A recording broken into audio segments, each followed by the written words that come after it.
بسم اللہ الرحمن الرحیم۔ السلام علیکم ورحمۃ اللہ وبرکاتہ۔ بسم اللہ کتنا پاورفل ذکر ہے، کم ہی لوگ جانتے ہیں۔ بسم اللہ میں کتنی طاقت ہے۔ حضرت عبداللہ بن عباس رضی اللہ عنہ سے روایت ہے کہ جو شخص کامل طور پر وضو کرے پھر ایک بار بسم اللہ الرحمن الرحیم پڑھے تو اللہ تعالیٰ کے حکم سے آسمان کے فرشتے فوراً عرش کے نیچے ایک مقام پر سجدہ کرتے ہیں، اور اس جگہ اور مقام کا نام روضۃ الرضوان ہے۔ پھر سجدے سے سر اٹھا کر قیامت تک اس شخص کے لیے استغفار یعنی مغفرت کی دعا کرتے ہیں۔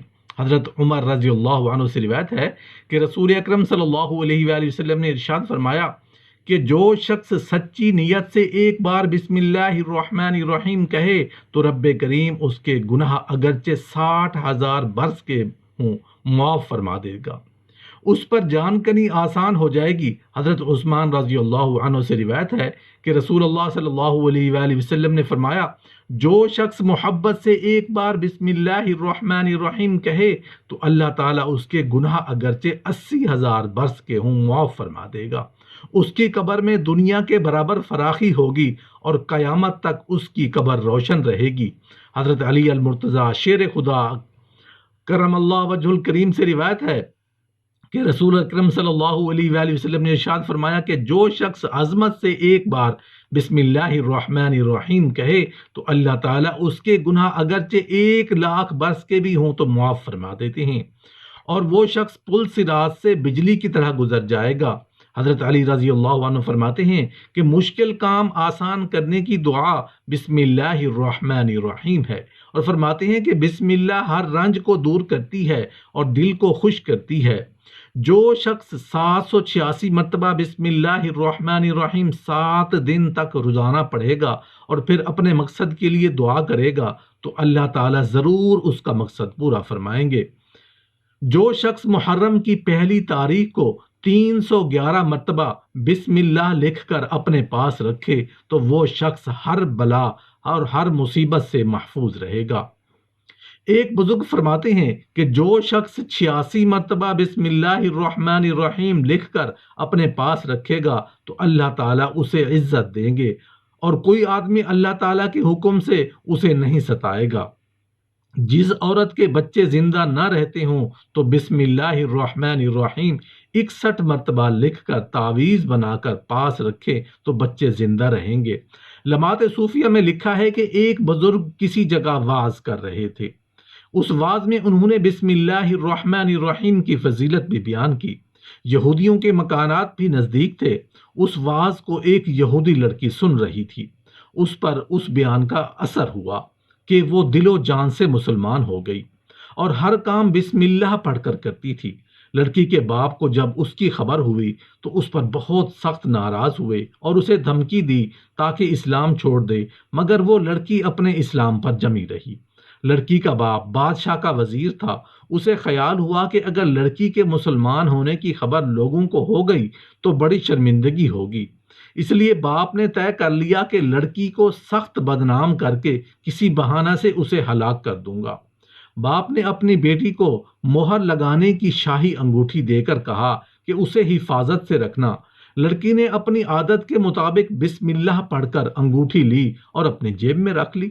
رات کو جب لڑکی سو گئی تو اس کے باپ نے جیب سے وہ انگوٹھی نکال لی اور غصے میں آ کر اسے ندی میں پھینک دیا تاکہ صبح جب اس سے انگوٹھی مانگے اور وہ نہ دے سکے تو اسے موت کی سزا دی جا سکے۔ اللہ کی شان، صبح کو ایک مچھیرا ایک مچھلی لے کر وزیر کے پاس حاضر ہوا اور اسے کہا کہ آپ کے واسطے یہ مچھلی ہدیہ میں لایا ہوں۔ وزیر خوش ہو کر مچھلی گھر لایا اور لڑکی سے کہا کہ مچھلی کو جلدی ہی پکا کر تیار کرو۔ لڑکی نے مچھلی لی اور بسم اللہ پڑھ کر اسے کاٹنے اور صاف کرنے بیٹھی۔ جیسے ہی مچھلی کو کاٹا اس کے پیٹ سے وہ انگوٹھی نکل آئی۔ لڑکی انگوٹھی دیکھ کر حیران و پریشان ہوئی اور اپنی جیب میں ہاتھ ڈال کر دیکھا تو انگوٹھی غائب تھی۔ وہ حیران ہو کر سوچنے لگی کہ یہ انگوٹھی میری جیب میں سے نکل کر مچھلی کے پیٹ میں کیسے آ گئی۔ پھر فوراً بسم اللہ پڑھ کر انگوٹھی جیب میں رکھ لی اور مچھلی پکانے میں مشغول ہو گئی اور جلد ہی تیار کر کے اسے باپ کے سامنے رکھا۔ کھانے سے فارغ ہو کر باپ نے انگوٹھی مانگی تو بیٹی نے بسم اللہ پڑھ کر جیب میں ہاتھ ڈالا اور وہ انگوٹھی نکال کر پیش کر دی۔ باپ اس انگوٹھی کو دیکھ کر حیران ہو گیا کہ اسے تو میں ندی میں پھینک آیا تھا، اس کے ہاتھ کہاں سے آ گئی؟ بیٹی نے بیٹی سے پوچھا کہ یہ تیرے پاس کہاں سے آئی؟ بیٹی نے پورا واقعہ بیان کر دیا۔ لڑکی نے اللہ کا شکر ادا کیا اور کہا کہ اللہ تعالیٰ نے مجھے بسم اللہ کی برکت سے عزت دی۔ تم نے ندی میں پھینک دی مگر اللہ تعالیٰ کی قدرت کے وہ انگوٹھی مچھلی نے نگل لی اور پھر وہی مچھلی شکار ہو کر تمہارے پاس ہدیہ میں آئی اور تم نے اسے پکانے کے لیے میرے حوالے کیا اور بالآخر میرے ہاتھ میں وہ انگوٹھی واپس آ گئی۔ باپ یہ سارا قصہ سن کر فوراً ہی مسلمان ہو گیا۔ ایک مرتبہ مسلمان اور کافر کے شیطان آپس میں ملے۔ کافر کا شیطان بھاری بھرکم پلا ہوا، قیمتی لباس میں ملبوس، بنا ٹھنا اور اکڑا ہوا تھا۔ اس کے مقابلے میں مسلمان کا شیطان لاغر، بالکل ننگا، بھوک سے مرا ہوا اور ہڈیوں کا ڈھانچہ بنا ہوا مریل۔ شیطان نے پوچھا کہ تم اتنے تندرست و توانا کیسے ہو؟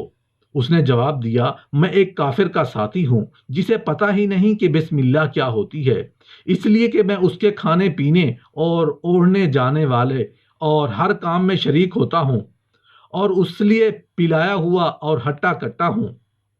لاغر شیطان نے حسرت سے کہا، لیکن میرا ساتھی ایک مسلمان ہے، جب وہ کپڑے پہنتا ہے تو بسم اللہ پڑھتا ہے، اس لیے میں ننگا رہ جاتا ہوں، کھانا کھاتا ہے تو بسم اللہ پڑھتا ہے، اس لیے میں بھوکا رہ جاتا ہوں، صبح سے لے کر شام تک اور ہر گھر سے نکلنے کے وقت سے لے کر واپس آنے تک ہر کام کے شروع میں بسم اللہ پڑھتا ہے، اس لیے میں ہر کام میں حصہ دار بننے سے محروم ہو جاتا ہوں۔